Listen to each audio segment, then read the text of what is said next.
Alléluia. Bien-aimé du Seigneur, sois béni. Alléluia. Gloire à Dieu. Oui, je vais entendre ton amen. Gloire à Dieu. Oui, bien-aimé, nous sommes là en ce 5e jour de notre programme de la Pâque, programme dénommé CIRAM, qui signifie Conférence internationale de restauration et action missionnaire. Bien-aimé, nous sommes au 5e jour. Et ce 5e jour est dédié au couple. Alléluia. Au couple en Christ. Oui, bien-aimé, d'accoutumée, ce programme fait l'objet d'une conférence, d'un séminaire sur plusieurs jours.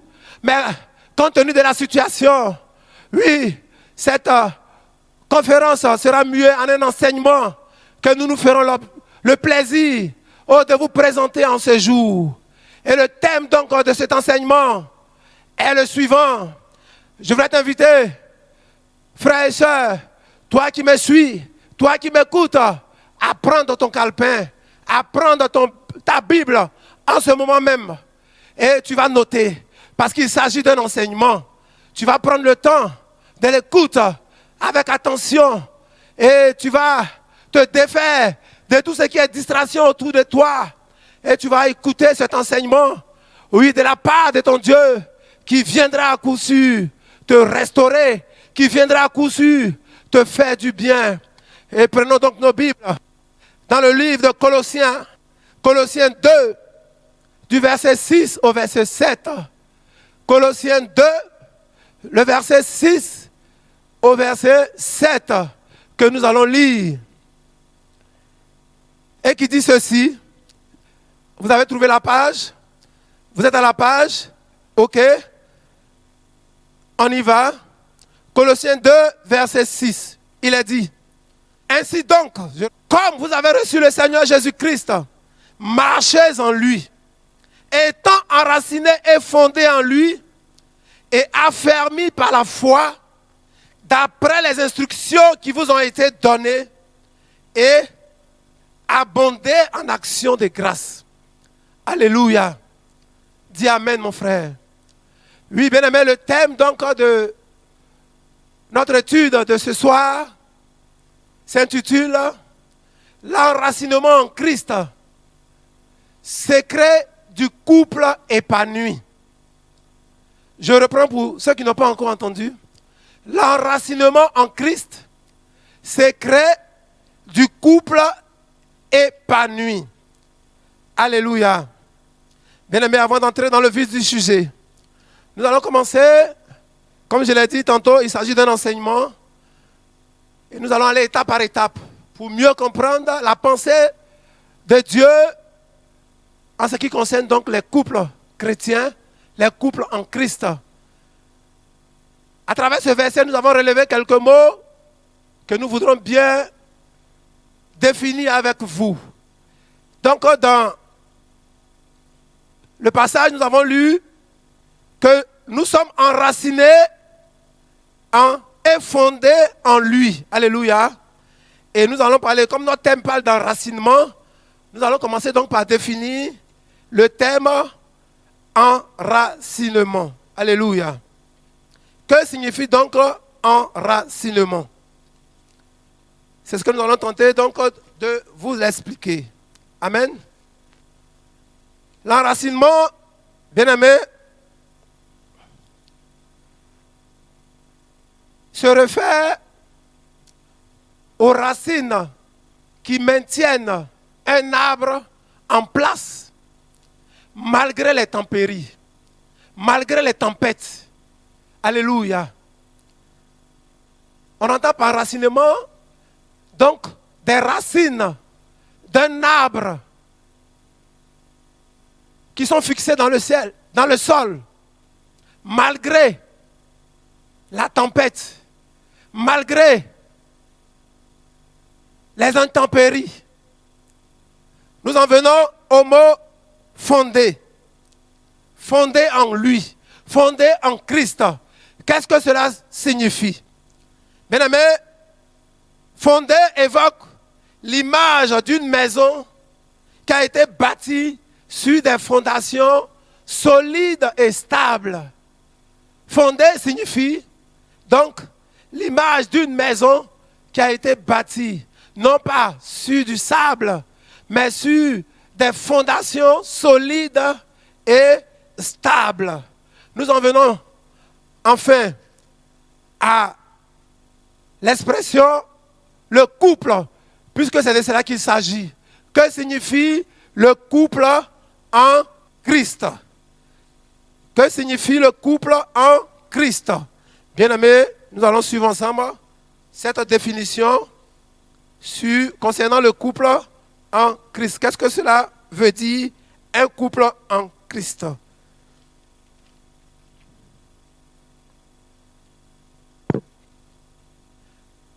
Bien-aimés, le couple en Christ, c'est une union voulue et réalisée par un homme et une femme, nés de nouveau et qui s'engagent l'un envers l'autre pour fonder un foyer. Alléluia. Le couple chrétien, le couple en Christ, c'est une union voulue. Donc, une union non forcée, une union pas imposée, mais c'est une union voulue et réalisée par un homme et une femme. Oui, bien-aimé, c'est bien entendu, par un homme et une femme. Il ne s'agit pas d'autre chose ici. Il s'agit bel et bien d'un homme et une femme nés de nouveau. Qu'est-ce que cela veut dire? Expressement, nous n'avons pas utilisé le vocable chrétien parce que, bien aimé, nous constatons qu'aujourd'hui, ce thème a été galvaudé. C'est pourquoi nous avons préféré né de nouveau. Mais qu'est-ce que cela signifie? Être né de nouveau. Oui, pour fonder ce couple, il faut bien que l'homme et la femme soient nés de nouveau. Un homme né de nouveau, une femme née de nouveau, c'est celui-là qui a décidé de donner sa vie au Seigneur Jésus-Christ, qui a décidé de faire de lui son sauveur et son Seigneur personnel, qui a décidé de se détourner de son ancienne voie, donc de sa mauvaise voie qui le conduisait à la mort certaine, à la mort éternelle, pour se retourner vers son sauveur, vers Jésus-Christ de Nazareth, en renonçant à sa vie, à sa propre vie. Alléluia. En renonçant à ses propres intérêts, en renonçant à sa propre volonté, pour ne faire que désormais la volonté de celui qui l'a sauvé, la volonté de celui qui l'a racheté, la volonté de son nouveau maître, le Seigneur Jésus-Christ de Nazareth. Bien-aimé, c'est celui-là qu'on peut appeler un homme, une femme née de nouveau. Alléluia. Sa volonté propre ne compte plus. Alléluia. Parce qu'il a été sauvé pour être avec son nouveau maître. Il a été sauvé, oui, parce que dans le livre de Luc 9, le verset 23, le Seigneur même le dit, si quelqu'un veut venir après moi, il doit en premier renoncer à lui-même, renoncer à sa dignité, renoncer à ses droits, renoncer à sa volonté, renoncer en des mots à sa propre vie. Alléluia. Il doit se charger de sa croix et il doit suivre le Seigneur. Voici les conditions véritables, bien-aimés, pour être un enfant du Seigneur né de nouveau. Alléluia. Donc je continue toujours dans la définition du couple en Christ. C'est une union voulue et réalisée par un homme et une femme nés de nouveau qui s'engagent l'un envers l'autre. Alléluia. Pour fonder un foyer. Ce n'est pas un couple qui reste à l'étape de couple. Alléluia. Il ne s'agit pas ici de copains et de copines. Alléluia. Il s'agit de s'unir pour fonder un couple. Et la spécificité de ce couple, de ce foyer, est que ce couple est établi pour durer toute une vie. Et ce foyer doit être honoré. Alléluia. Il ne s'agit pas d'un contrat entre deux individus. Bien-aimés, le couple chrétien, ce n'est pas de ça qu'il s'agit. Il s'agit d'une alliance entre deux personnes. Et par-dessus tout, il s'agit d'une alliance entre ces personnes et leur Dieu. Pour dire combien c'est sacré de se mettre ensemble. Alléluia.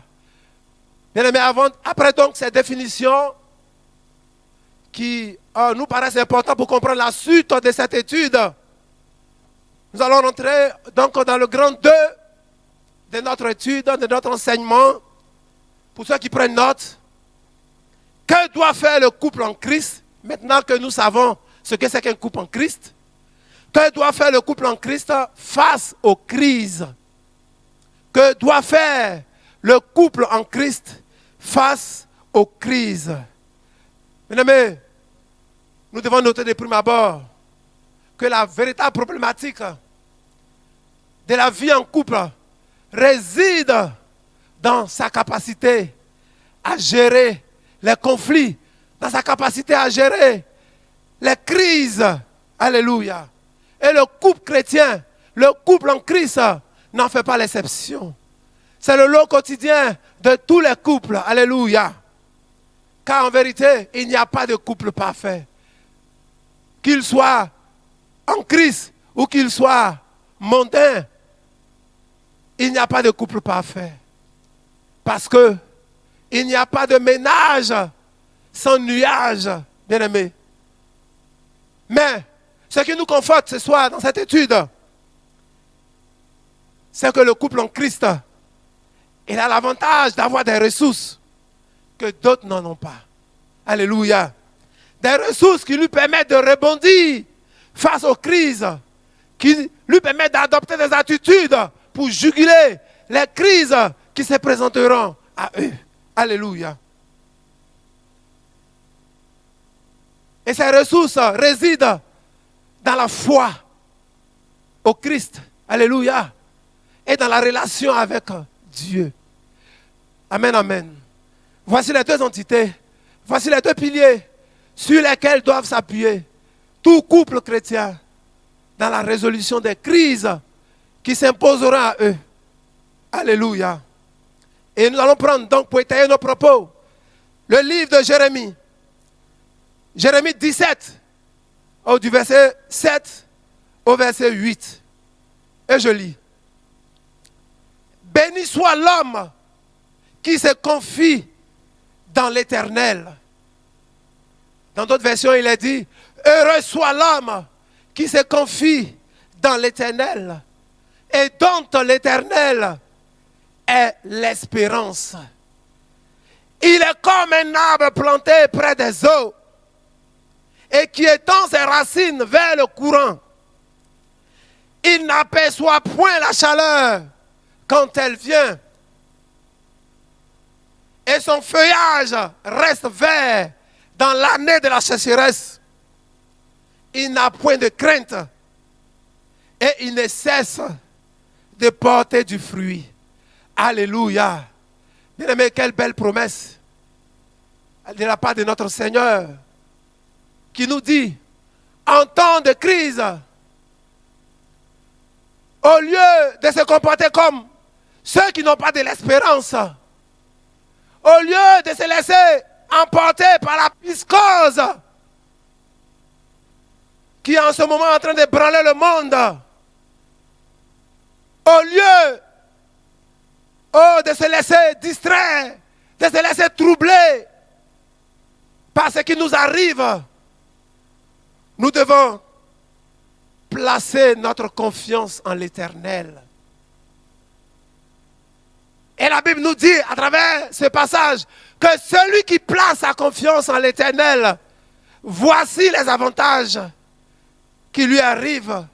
Il est comme un arbre planté près des eaux.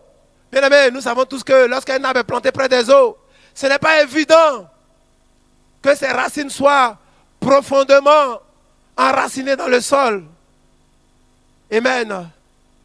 Mais la Bible nous dit ce soir que celui qui place sa confiance en l'Éternel, il est comme un arbre qui est planté près des eaux et qui étend ses racines vers le courant. il n'aperçoit pas la chaleur. Oui, bien-aimé, par rapport à ce qui est en train de se passer, à cette grave crise sanitaire mondiale qui secoue le monde entier. Toi qui vis dans le confinement, toi qui vis selon les mesures restrictives de ton pays, bien-aimé, nous n'avons rien contre toutes ces choses. Et nous t'encourageons d'ailleurs à les appliquer. Mais je dois te dire, tu ne dois pas te comporter comme celui qui n'a pas de l'espérance. Tu ne dois pas te laisser distraire outre mesure. Parce que toi, tu as de l'espérance. Et ton espérance a un nom. Ton espérance a un nom. Alléluia. Ton espérance, c'est Jésus-Christ de Nazareth. C'est l'homme de Galilée. C'est le vainqueur de Golgotha. Alléluia. Alléluia. Bien-aimé, tu ne dois pas te laisser distraire. Face aux crises, face aux conflits, voici l'attitude première que tu dois adopter. Tu dois placer ta confiance en l'Éternel. Oui, car l'Éternel est un abri sûr. Il ne te décevra pas. Alléluia. Il ne te décevra pas. Il a dit, voici, je suis avec vous jusqu'à la fin du monde. Oui, bien-aimé, ce n'est pas en cette situation confuse que l'Éternel t'abandonnera. Combien sont-ils? Quelle attitude nous devrons adopter, bien-aimé? Quel doit être l'objet de notre focalisation en ces temps de difficultés, en ces temps de troubles? Devons-nous passer le temps devant nos écrans téléviseurs? Devons-nous passer le temps devant, sur les réseaux sociaux, à la recherche d'informations? Oui, sur l'évolution de la crise, sur le nombre de personnes contaminées. Bien-aimés, est-ce que nous devons épiloguer sur cette pandémie? Est-ce que nous devons chercher à voir chaque jour, à travers ces décomptes macabres, combien de personnes ont été atteintes? Bien-aimés, toutes ces choses ne sont pas mauvaises. Ce n'est pas mal de s'informer. Mais l'attitude du chrétien, l'attitude de celui qui a une espérance, devrait plutôt être de demeurer dans la présence de son Dieu. Oui, nous devons rechercher à nous tenir dans la présence de notre Seigneur. Car pour nous qui avons de l'espérance, la solution ne viendra de nulle part. La solution viendra de notre Seigneur. Parce qu'il y a 2000 ans de cela, cette maladie a été vaincue à la croix du Calvaire à Golgotha. C'est pourquoi, bien-aimés, au-delà des informations qui nous apeurent, qui créent en nous la psychose tous les jours, qui créent en nous la panique, nous devons nous ressaisir et passer du temps dans la présence de notre Seigneur. Nous devons nous ressaisir, changer de position, de posture, nous tenir dans la présence de notre Dieu par notre adoration. Nous devons invoquer notre Dieu par la prière, par la méditation de sa parole, par des jeûnes, bien-aimés. Et nous devons méditer la parole pour savoir, oui, ce que l'Éternel pense et ce que l'Éternel a fait de cette pandémie déjà. Et c'est en cela que nous trouverons notre salut. Alléluia. Et c'est cela qui nous donnera de l'assurance, de la sérénité, de la tranquillité face à cette grande confusion qui s'est emparée du monde. Alléluia. Bien-aimés, je voudrais bien que tu entendes ces paroles. Dans le grand 2, tu vas noter un grand A qui parle de quelques ressources spirituelles pour enraciner la foi du couple en Christ. Quelques ressources spirituelles pour enraciner la foi du couple en Christ. La précision est détail car elle est importante. Alléluia. Tout d'abord, le couple chrétien doit réaliser que leur union est aussi spirituelle. Alléluia. Par conséquent, la piété doit y être pratiquée. Amen. Et le premier point, en termes de ressources spirituelles que doit avoir le couple spirituel, le couple en Christ, c'est de prier ensemble. Alléluia. L'Éternel nous a recommandé, il a dit, priez sans cesse.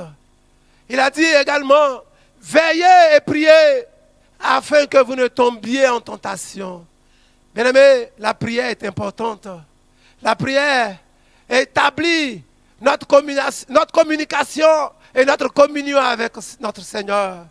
Dans la prière, nous parlons à Dieu et Dieu nous répond. Amen. La prière est très importante. Est une ressource très importante pour le couple en Christ. Deuxième point. Oui, donc nous devons prier. Prier le matin au réveil. Prier la nuit au coucher. Prier avant les repas. Prier après la journée de travail. Prier pour dire merci à Dieu. Prier pour recommander son couple entre les mains du Seigneur. Prier pour, oui, présenter des requêtes au Seigneur. Prier lorsque nous traversons des temps d'épreuve. Alléluia. Nous avons suffisamment de raisons de prier. Alléluia. La deuxième ressource qu'il convient de noter, c'est de lire et de méditer la Bible. Mais pas chacun de son côté, bien-aimé. Couple en Christ, c'est de méditer, c'est de lire la parole de Dieu ensemble. Alléluia. Parce que la Bible déclare dans le livre de Jean, du verset 1 au verset 3, au commencement était la parole. La parole était avec Dieu et la parole était Dieu. Tout ce qui a été fait par la parole. Et rien de ce qui a été fait n'a été fait sans la parole. En elle était la vie. Alléluia. Oui, il est important de connaître la parole du Seigneur. Parce que Dieu est sa parole. Alléluia. Oui, on a également le livre dans l'Ancien Testament, le livre de Josué 1, verset 8, qui nous dit ceci. Que ce livre de la loi ne s'éloigne point de ta bouche, mais dites-le jour et nuit. C'est alors que tu auras du succès dans tes entreprises. C'est alors que tu réussiras. Alléluia. Bien-aimés, il est important, chaque matin, chaque soir, selon que le Seigneur dispose les choses, oui, de s'unir et de méditer, de partager cette nourriture spirituelle qui fera du bien à nos âmes. Alléluia. Et la troisième ressource, c'est instruire et éduquer les enfants ensemble. Bien-aimés, nous ne devons pas éduquer nos enfants différemment. L'éducation des enfants n'est pas seulement réservée à la femme, ni à l'homme. Mais les deux doivent conjuguer les efforts pour éduquer les enfants selon la parole du Seigneur. Bien-aimés, selon la parole du Seigneur. Et l'éducation des enfants est un gage de stabilité pour le couple. Parce que si ça ne va pas au niveau des enfants, si c'est raté, le couple en prendra certainement un coup. Alléluia. Et le quatrième point à ce niveau, c'est vivre ensemble la vie de l'Église. Oui, messieurs et madame en Christ, vous devez servir. Comme encore Jésus l'a dit, moi et ma maison, nous servirons l'Éternel. Monsieur et madame doivent être engagés pour l'œuvre parce que le Seigneur t'a sauvé. C'est pour être avec lui. C'est pour le servir. C'est pour aller aussi annoncer cet évangile du salut. Oui, à ton prochain qui ne le connaît pas encore. C'est ça la mission du couple. Alléluia. Mesdames, donc en grand A, voici quelques ressources spirituelles pour enraciner la foi du couple. Et en grand B, tu vas le noter également, 4 attitudes à adopter pour un couple solide et épanoui en Christ. 4 attitudes à adopter pour un couple solide et épanoui en Christ. La première attitude, c'est de faire du Seigneur Jésus-Christ le fondement du foyer. Alléluia. Christ doit être le fondement de votre foyer. Bien aimé, En Afrique et partout dans le monde, nous avons déjà entendu parler de foyers que nos vieilles mamans utilisaient dans nos villages pour faire la cuisine. Nous savons que ces foyers sont constitués de 3 pierres au-dessous desquelles on met du bois et on allume ce bois pour donner du feu afin de faire la cuisine. Mesdames, ces 3 pierres constituent le foyer. 8 chrétiens, 8 qui constituent l'homme, la première pierre, la femme, la seconde pierre, et Jésus-Christ de Nazareth, la 3e pierre. Alléluia. C'est pourquoi Christ doit être reconnu comme étant le fondement de notre couple. Alléluia. Le chef de notre couple. C'est-à-dire, c'est lui qui est le centre d'intérêt du couple. Alléluia. Parce que quand Christ est le centre d'intérêt de notre couple, cela rapproche et raffermit les liens du couple. Alléluia. Parce que l'intérêt qui est mis en avant, c'est l'intérêt de Dieu. C'est l'intérêt de notre Seigneur. Alléluia. Donc la première attitude à adopter, c'est que Christ doit être notre fondement. Alléluia. La deuxième attitude, c'est l'amour. La seule loi qui régit le couple est celle de Christ, c'est-à-dire l'amour. Et nous avons le livre d'Éphésiens 5, verset 25, pour nous étayer, qui dit ceci: Marie, aimez vos femmes, comme Christ a aimé l'Église et s'est livré pour elle. Oh, combien il est important de manifester l'amour dans le couple chrétien. Pas un amour éros, pas un amour égoïste, pas un amour charnel d'abord, mais avant tout, un amour, l'amour de Dieu, comme prescrit dans le livre de Romains 5, verset 5. L'amour agapé, alléluia. L'amour qui pardonne tout, l'amour qui ne soupçonne point le mal, l'amour qui supporte tout. C'est de cet amour qu'il s'agit, alléluia. Et nous prenons encore, concernant l'amour, le livre de Proverbes 10, verset 12, qui dit que la haine excite les querelles dans le couple, mais l'amour couvre les fautes. Amen. La troisième attitude à adopter pour un couple en Christ solide et épanoui, c'est la communication. Bien aimé, le monde même le dit. L'amour se nourrit de communication. Et cela est vrai. Mari et femme doivent être les meilleurs amis. Ils doivent partager tout ensemble. Ils ne doivent rien se cacher l'un à l'autre. Mais ils doivent tout se dire dans la vérité, mais avec amour. Alléluia. Ils doivent tout se dire dans la vérité, mais avec amour. Alléluia. Car le livre de Proverbes 18, 21 nous avertit en disant ceci: la mort et la vie sont au pouvoir de la langue. Quiconque l'aime en mangera les fruits. C'est pourquoi, bien-aimé, il faut dire la vérité dans le couple en étant transparent. Il faut dire la vérité dans le couple avec amour, sans hypocrisie. Alléluia.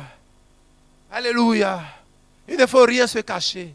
Il faut tout se dire, même si cela est humiliant, même si cela est dégradant, il faut tout se dire. Et cela mettra le couple à l'abri des querelles inutiles, à l'abri des compréhensions, des suspicions inutiles. Alléluia. Et la quatrième attitude à adopter, il s'agit bel et bien de la fidélité. Bien-aimés, nous sommes sans ignorer que, oui, nombre de divorces ont pour cause principale l'infidélité. Et bien malheureusement, dans le corps du Christ, ce qu'on appelait les mariages chrétiens, les statistiques nous démontrent qu'il y a beaucoup plus de divorces dans le milieu chrétien. Alléluia. On pourrait le comprendre parce que, en ce sens que c'est également dans ce même milieu qu'il y a beaucoup de mariages. Alléluia. Mais cela n'est pas une raison suffisante. Et l'infidélité est l'une des grandes causes du divorce, des troubles dans le foyer. Amen, amen. La fidélité, c'est quoi? La fidélité, c'est quoi? C'est notre loyauté, bien-aimé. La fidélité, c'est le fait d'être digne de confiance vis-à-vis de l'autre, de mériter la confiance de l'autre, en parole, en action. Alléluia. Et tout couple en Christ doit pouvoir cultiver cette fidélité, bien-aimé.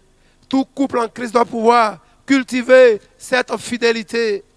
Et nous vous donnons quelques pistes, quelques orientations à prendre en considération pour cultiver, pour nourrir cette fidélité dans le couple.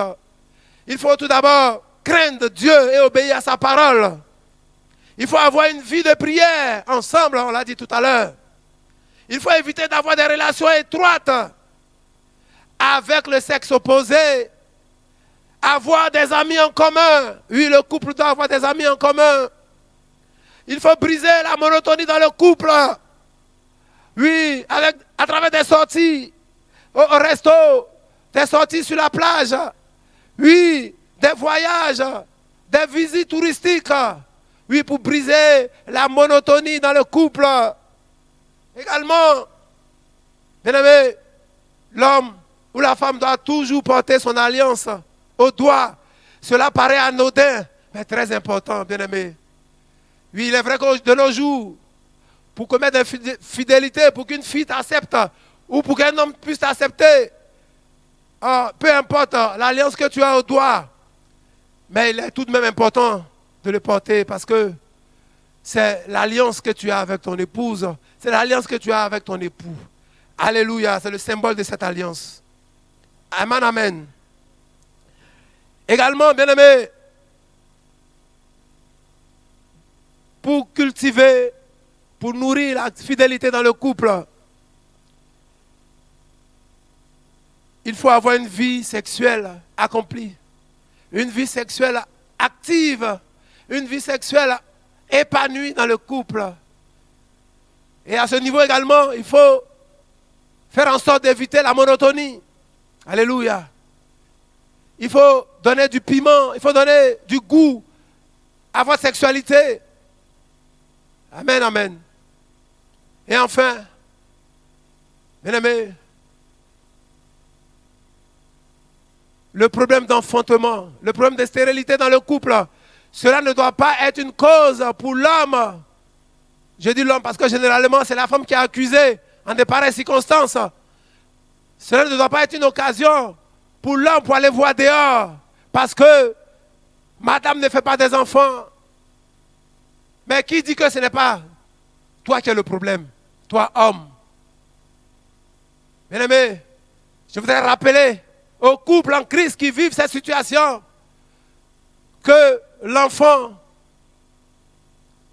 relève de la volonté de notre Seigneur. La Bible dit que un enfant est un don de Dieu. C'est Dieu qui donne les enfants. Ce n'est pas parce que madame n'a pas encore enfanté que tu vas te permettre d'aller voir dehors. Ce n'est pas une excuse valable. Ce n'est pas une raison qui tienne. Alléluia. Bien-aimés frères et sœurs, couple en Christ, voici quelques recommandations pour garder, pour vivre dans la fidélité. Parce que celui qui est fidèle à Dieu est fidèle à son conjoint, est fidèle à sa conjointe. Bien-aimés du Seigneur, famille chrétienne, couple en Christ, nous voudrons ajouter donc quelques paroles que vous allez méditer chez vous à la maison. Oui, il s'agit des droits et des responsabilités des conjoints dans le couple, dans le foyer. Et nous allons parler du mari, de la responsabilité du mari, du devoir du mari. Et la première chose à noter, c'est que le mari est le chef de la famille. Bien aimé, cela doit être clair dans l'esprit du couple en Christ. Le mari est le chef de la famille, le chef du couple. Il ne s'agit pas d'autre chose, bien aimé.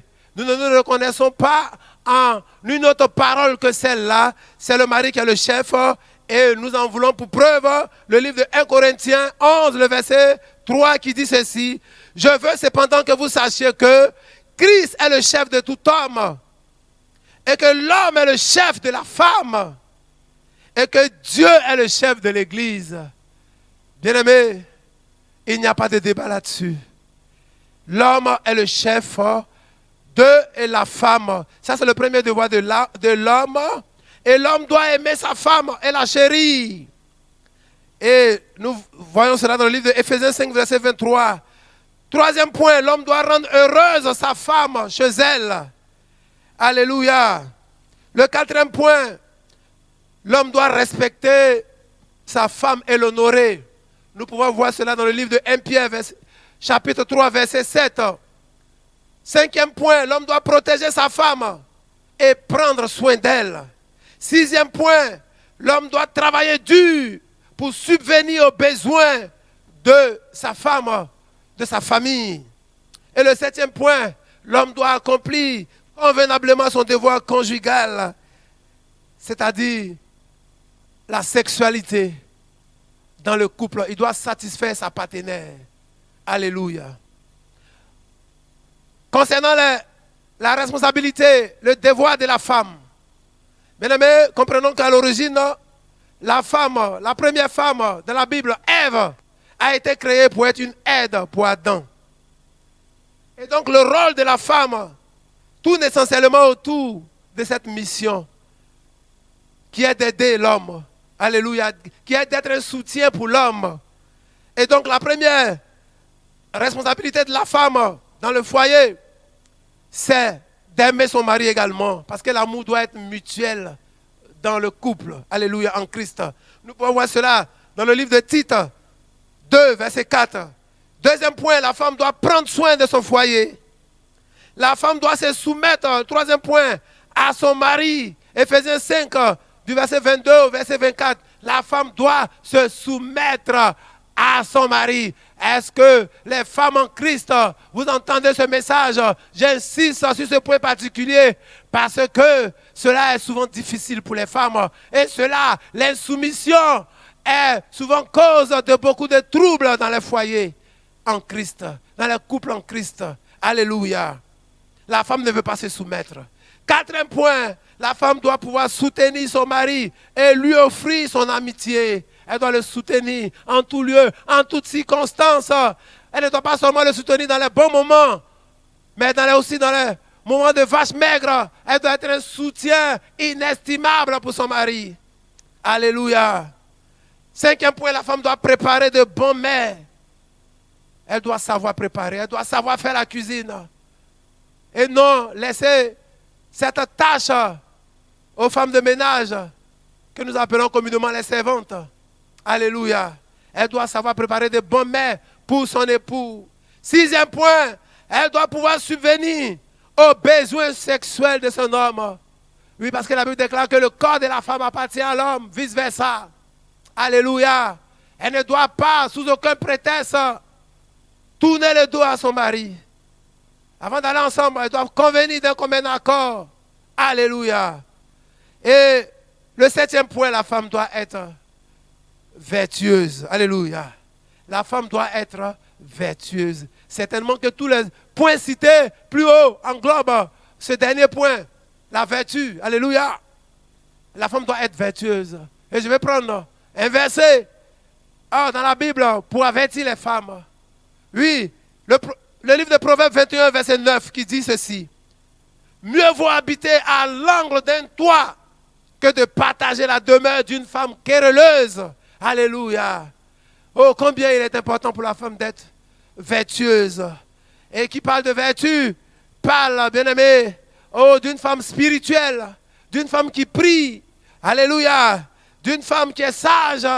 Oui, d'une femme qui travaille. D'une femme qui planifie. D'une femme qui aide, qui soutient. D'une femme qui marche dans la droiture. D'une femme humble et d'une femme qui partage. D'une femme qui n'est point envieuse. Oui, bien aimé, il y en a bien d'autres qualificatifs. Mais nous nous arrêtons à cela. Bien aimé, la femme doit être vertueuse. Que Dieu vous bénisse, couple chrétien. Couple en Christ. Voici les paroles du Seigneur pour vous en ces jours. Et si cela vous a fait du bien, dès là où vous êtes, je voudrais que vous dites ensemble Amen.